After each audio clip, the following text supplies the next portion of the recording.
हादसे, इंसान के बनाए भी और कुदरती भी। ये मेरे लिए किसी बुरे सपने जैसा था। खिड़कियों के दरवाजे टूट रहे थे, लोग इधर उधर भाग रहे थे।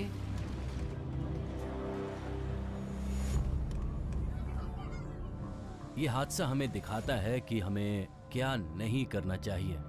यूं कहिए कि अफरा तफरी, एब्सोल्यूट क्योस। इस सीरीज में देखिए हादसे होते हुए। जायजा लीजिए रेस्क्यू मिशन का। हम लोग बिल्कुल फास्ट मोबिलाइज कर रहे थे। सुनिए एक्सपर्ट्स को कि वो क्या वजह बताते हैं इन हादसों की। क्लाइमेट में बदलाव दिखने लगे हैं और आने वाले दिनों में और बदतर होंगे। प्रॉपर्टी की नुकसान की भरपाई तो हो सकती है, लेकिन हम चाहते हैं कि किसी की जिंदगी ना जाए। Decoding disasters. रायगढ़ लैंडस्लाइड, जुलाई 2021। जबरदस्त बारिश, पानी से भरी लबालब नदियां। वेस्टर्न घाट्स में मॉनसून अपना कुछ ज्यादा ही विकराल रूप दिखा रहा था। इसकी वजह से महाराष्ट्र के पूरे रायगढ़ जिले में कई भयंकर लैंडस्लाइड्स हुई। रायगढ़ में लैंडस्लाइड के कम से कम 4 हादसे हुए हैं। कई लोगों के फंसे होने की आशंका है। पूरा का पूरा गांव ही बह गया था। बचाव का काम जारी है। केंद्र और राज्य सरकार ने फंसे हुए लोगों की मदद के लिए डिजास्टर फोर्स भेजी, लेकिन रायगढ़ पहुंचना आसान नहीं था। नदियां किनारे तोड़कर बह रही थी। हमें जो शुरुआती खबरें मिली उनके मुताबिक उस गांव में करीब 84 लोग फंस गए थे। इसलिए टीम्स को 5 NDRF लोकेशन से उस गांव की तरफ रवाना किया गया। रेस्क्यू टीम्स को पानी से भरी टूटी हुई सड़कों और पुलों को पार करने में 24 घंटे से भी ज्यादा लगे, तब वो हादसे वाली जगह पहुंच पाई। उस गांव से करीब 9 किलोमीटर की दूरी पर हमारी टीम कहीं फंस गई थी। हमारी टीम ने मलबा हटाया और उसके बाद वो गांव की तरफ आगे बढ़ी। रायगढ़ जिले के 9 गांव तबाह करने वाली लैंडस्लाइड्स का शिकार बने। इस पूरे रायगढ़ जिले में NDRF की 30 से भी ज्यादा टीम्स तैनात की गई, जिनमें करीब 250 लोग थे। रेस्क्यू टीम्स ने भारी मशीनरी, कटर्स और कुछ दूसरे खास इक्विपमेंट इस्तेमाल किए ताकि मलबे में दबे लोगों को ढूंढ और निकाल सकें। हमारे पास कुछ खास तरह के इक्विपमेंट्स हैं, जैसे कि विक्टिम लोकेटिंग कैमरास और डॉग स्क्वाड वगैरह। ये डॉग जिंदा लोगों को ढूंढकर उनकी जिंदगी बचा सकते हैं। हमारे पास ऐसे सेंसर्स भी होते हैं जो मलबे के नीचे किसी हल्की सी हलचल का भी पता लगा लेते हैं, जिससे हम किसी जिंदा आदमी की लोकेशन जान लेते हैं। लैंडस्लाइड के खतरे वाले भारत के करीब 20% हिस्से वेस्टर्न घाट्स और कोंकण हिल्स के बीच पड़ते हैं। महाराष्ट्र का रायगढ़ जिला अरब सागर और सह्याद्री पहाड़ियों के बीच मौजूद है और ये महाराष्ट्र के ऐसे जिलों में से एक है जहां सबसे ज्यादा बारिश होती है, क्योंकि इसकी भौगोलिक रचना ही ऐसी है और यहां लैंडस्लाइड्स भी अक्सर होती है। हैरत की बात थी कि जुलाई की शुरुआत से ही वेस्टर्न घाट्स में लगातार बारिश हो रही थी। रायगढ़ जिले में 5 नदियां हैं और यहाँ का तापमान बदलता रहता है। गर्मियों में ये 43 से 46 डिग्री तक पहुँच जाता है और इस बदलते तापमान की वजह से जमीन में काफी दरारें बन जाती हैं, जिसकी वजह से मिट्टी सूख जाती है और जब बारिश होती है तो इन दरारों में पानी भरता है, जिससे ये मिट्टी कमजोर होती चली जाती है, जिसकी वजह से ऐसे हादसे होते हैं। जब ये पहाड़ियां पहले से ही पानी से भीगी होती हैं, तो ऐसे में और ज्यादा बारिश होने से हालात और बिगड़ जाते हैं। वेस्टर्न घाट्स में पहाड़ों का ढाल काफी ज्यादा है। कई पहाड़ियों के ढाल का एंगल तो 20 डिग्री या उससे भी ज्यादा है, तो लैंडस्लाइड आसानी से हो जाते हैं। जून से रायगढ़ में 1870 मिलीमीटर बारिश हो चुकी थी, जिससे पूरे जिले में जगह जगह जल भराव हो गया। जिले की नदियां पहले ही खतरे के निशान को पार कर चुकी थी।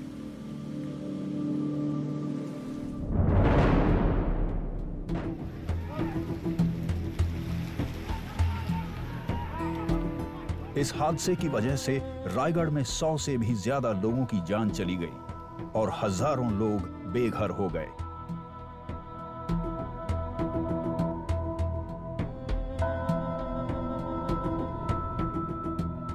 ये है महाड़, रायगढ़ का तलिए गांव, और इस पर सबसे बुरा असर पड़ा। स्टेट डिजास्टर रिस्पांस फोर्स को मालूम था कि उसे यहां क्या करना होगा।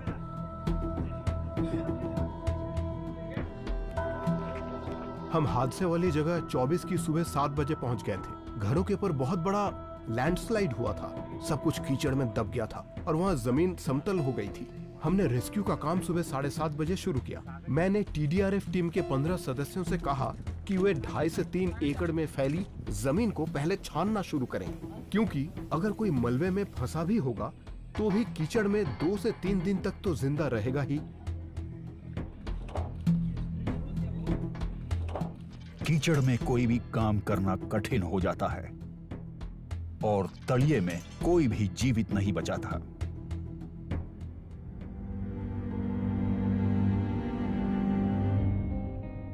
अमोल कोंडुलकर ने अपना सारा परिवार खो दिया इस लैंडस्लाइड में। मैंने अपनी फैमिली को कॉल करने की कोशिश की पर कॉल लगी नहीं। आधे घंटे बाद जब मैंने अपना फोन चेक किया तो उसमें मेरे गांव के लोगों की करीब 50 मिस्ड कॉल्स थी। जिन लोगों के फोन आए थे मैंने उन्हें कॉल बैक किया, पूछा क्या हो गया, इतनी बार फोन क्यों कर रहे हो? तो उन्होंने मुझे जवाब दिया कि तुम्हें पता नहीं कि गाँव में लैंडस्लाइड हुआ है। अब इस फैमिली होम की जगह मलबे का पहाड़ ही दिख रहा था और इसी के साथ दफन हो गए थे सपने और यादें। उस दिन पास के गांव वालों और लोगों ने पानी के साथ बहकर आई बॉडीज को ढूंढने में हमारी मदद की। मेरी पत्नी की बॉडी उसी शाम को मिली और रात में उसका अंतिम संस्कार कर दिया गया।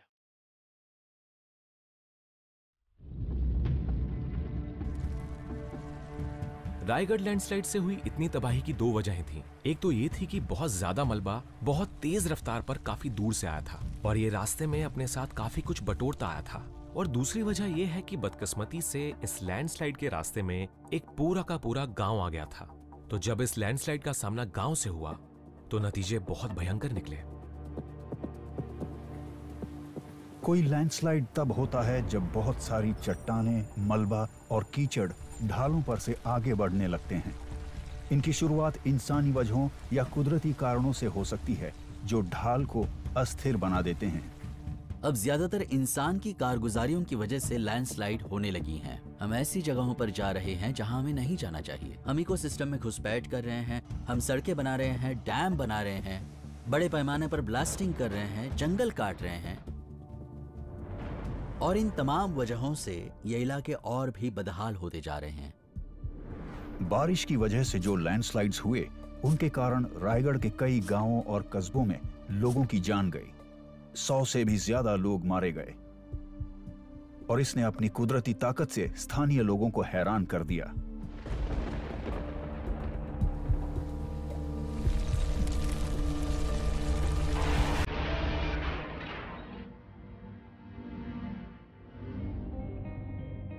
इसकी स्पीड इतनी तेज थी कि मेरी समझ में ही नहीं आया कि क्या हुआ था।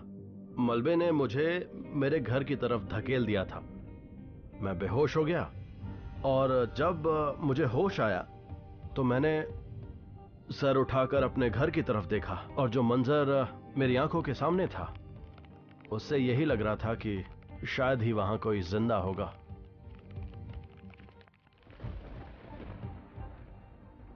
मेरे पति जागे और कहने लगे कि चलो गांव में अपने घर का हाल देखते हैं, पर मेरी बेटी ने उन्हें रोककर कहा, इतनी बारिश में आप कहां जाएंगे? पर वो कहने लगे कि मैं तो जाऊंगा और 1 घंटे में लौट आऊंगा, पर वो आज तक लौट कर नहीं आए हैं।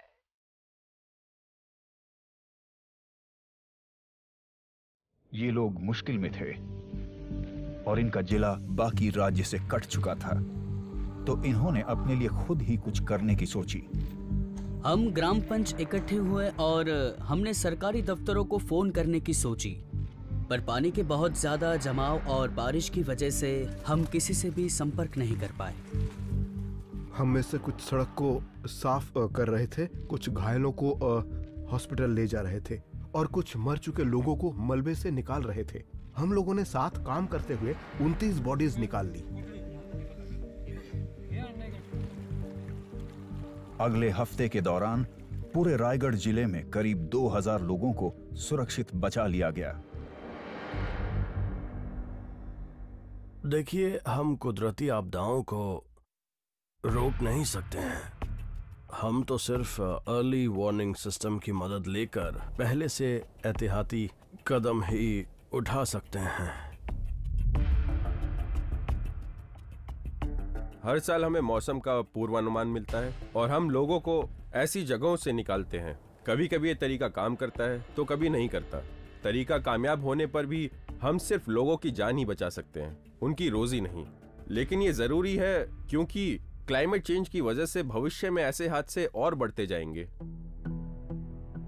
जियोलॉजिकल सर्वे ऑफ इंडिया का कहना है कि सिर्फ रायगढ़ में ही ऐसे 100 से ज्यादा गांव हैं जहां लैंडस्लाइड का खतरा है, और 9 गांव के लिए तो खतरा कुछ ज्यादा ही है।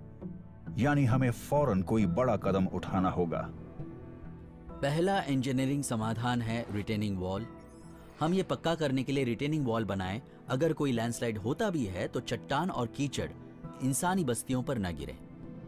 दूसरा समाधान है स्लोप की शक्ल बदलना, यानी अगर कोई ढाल बहुत तीखा हो तो हम इसे काट कर इसके एंगल को कम कर दें।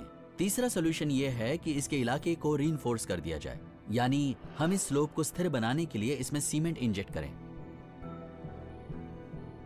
लैंडस्लाइड से पर्यावरण को बहुत नुकसान हो सकता है। ये जमीन को भी बर्बाद करते हैं और अनाज का अभाव भी पैदा करते हैं।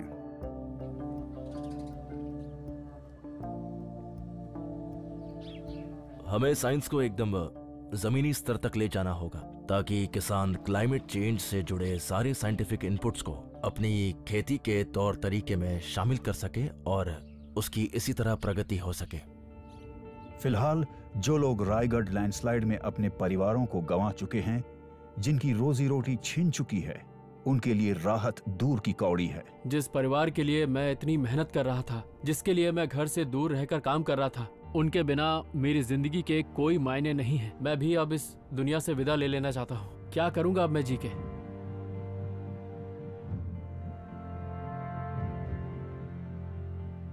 वेस्टर्न घाट्स की कम ऊंचाई वाली पहाड़ियों की बनावट ऐसी है कि आने वाले बरसों में अगर तेज बारिश हुई तो और ज्यादा लैंडस्लाइड्स हो सकती हैं। चट्टानें मौसम के बदलावों की वजह से कमजोर हो जाती हैं और यहाँ का मौसम गर्म भी होता है और यहाँ बारिश भी होती है। इससे क्या होता है कि चट्टानें और मिट्टी तेजी से कमजोर पड़ने लगती हैं। तो यही कारण होता है कि इसमें खतरनाक लैंडस्लाइड होने का पूरा डर रहता है। रायगढ़ की डिजास्टर मैनेजमेंट टीम ने सुझाव दिया है कि पहाड़ियों के कटाव पर रोक लगा दी जाए, ड्रेनेज सिस्टम्स को री-इवैल्यूएट किया जाए, बड़ी बड़ी ढीली चट्टानों को हटाया जाए और लोगों में जागरूकता भी पैदा की जाए। आपदा जब भी आती है तो हमें उस वक्त सतर्क रहना चाहिए। ये वक्त की मांग है कि पूरे राज्य का डेटा इकट्ठा किया जाए, लैंडस्लाइड से जुड़े हैजार्ड जोनेशन मैप्स बनाए जाएं, साथ ही लैंडस्लाइड कहां हो सकता है इस बात की प्रेडिक्शन की जाए, और ये जो मैप्स बनेंगे उनका पालन अर्बन प्लानर्स को पूरी सख्ती से करना होगा। वेस्टर्न घाट की इकोलॉजी बर्बाद हो रही है और क्लाइमेट चेंज इन इलाकों पर बहुत बुरा असर डाल रहा है। आज ये समस्या हमारे सामने आकर खड़ी हो गई है और हमें ये बात झंझावात सोबत जोडून राहण्यासाठी लाईक करा, शेअर करा, सबस्क्राइब करा आणि बेल आयकॉनवर क्लिक करा।